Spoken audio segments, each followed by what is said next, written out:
ค่อยเปียกเอาไม่ใช่นี่แม่ละเอ้ยแม่เอา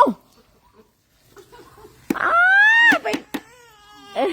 ไปจัดการผู้เฒ่าเลยไปจัดการผู้เฒ่าเห็นไหมเขาเปียกหมดเลยว่าไงพูดอ่ะเห็นไหมเปื้อนเลยเอาเช็ดให้หน่อยเปื้อนเลยเปื้อนเลยเปื้อนเลยเช็ดหน่อยทวดโนทวด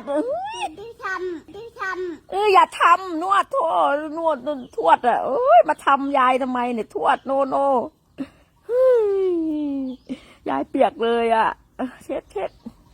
หน่อยเช็ดหน่อยเอาเพชรเช็ดหรือยัง